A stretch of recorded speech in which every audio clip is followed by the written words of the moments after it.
இந்த கவர்ச்சியில மயங்கி மக்கள் நமக்கு ஓட்டு போட்டுட்டாங்களா? கவர்ச்சியார் தான் ஆட்சிக்கு வந்தீங்கன்னு என்ன பார்த்து சொல்றாங்க அப்படின்னு முதலமைச்சருக்கு சிஎம் சாருக்கு கோவம் வருது.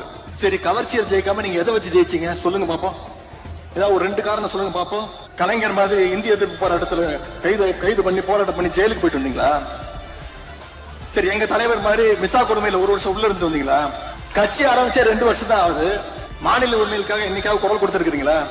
ஒன்றிய பாஜக அரசு ஏதாவது குரல் கொடுத்திருக்கீங்களா? பின்ன வேற எதை வச்சு நீங்க ஆட்சிக்கு வந்தீங்க? எல்லாத்தையும் விடுங்க. தமிழ்நாடு முழுக்க போய் மக்களை சந்திச்சு உங்க கொள்கை தான் சொல்லி ஓட்டு கேட்டீங்களா? உங்க வேட்பாளர் பேர் உங்களுக்கு தெரியுமா? எதுவுமே தெரியாது. இதைத்தான் எங்களுடைய தலைவர் அவர்கள் கவர்ச்சி அரசியல் எங்களுடைய தலைவர் அவர்கள் சொன்னாங்க.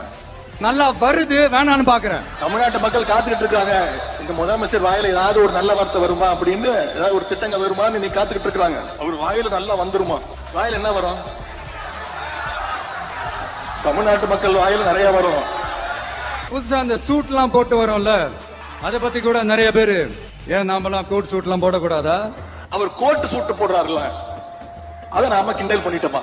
நாம யாரும் அதை பத்தி எந்த விமர்சனமும் செய்யவே இல்லை. அவர் கோட்டு சூட்டு அவர் போட்டுக்கிறாரு.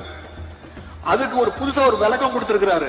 அவர் கருப்பு கோட்டு போட்டுக்கிறது பெரியாருடைய கொள்கையா? இதை விட ஒரு மோசமான உருட்டை யாராவது உருட்ட முடியுமா?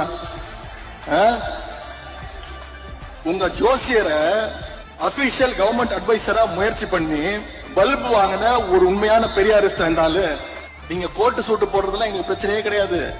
ஆனா எல்லாத்துலயும் இன்னைக்கு கோட்டை விட்டுட்டு இருக்கீங்க. அதைத்தான் நாங்க சுட்டி காட்டிட்டு இருக்கோம். 6 மாசம் அமைதியா இருப்போம்னு சொன்னவங்க எல்லாம் 6 நாள் கூட அமைதியா இருக்க முடியல.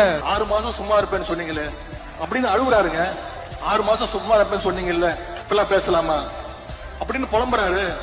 நீங்க பொய் வாக்குறுதிகள் நிறைய கொடுத்தீங்க.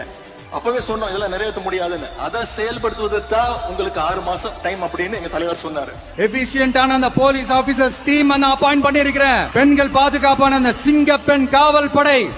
ஏற்கனவே டியூட்டில இருக்கக்கூடிய போலீஸ வெறும் ஸ்டிக்கரை மாத்தி, போலீஸ் வேனுக்கு வெறும் ஸ்டிக்கரை மாட்டி சிங்கப்பெண் திட்டம் அப்படி ஒரு திட்டத்தை கொண்டு வர போறோம் சொல்லி அதையும் கொண்டு வர முடியாத நிலைமையில தான் இன்னைக்கு இந்த ஆட்சி நடந்துட்டு இருக்கு. கூடுதல் செலவு இல்லாத ஒரு திட்டத்தை கூட தொடங்கி வைக்கிறதுக்கு வக்கில்லாத ஒரு சோஃபா மாடல் ஆட்சி இன்னைக்கு நடந்துட்டு இருக்கு. திமுகவும் மற்றும் பலரும் மற்றும் சில பேரா பேரை சொல்ல கூட வெக்கப்படுறாரா? மற்றும் சில பேர் அல்லு சில்லு கட்சி.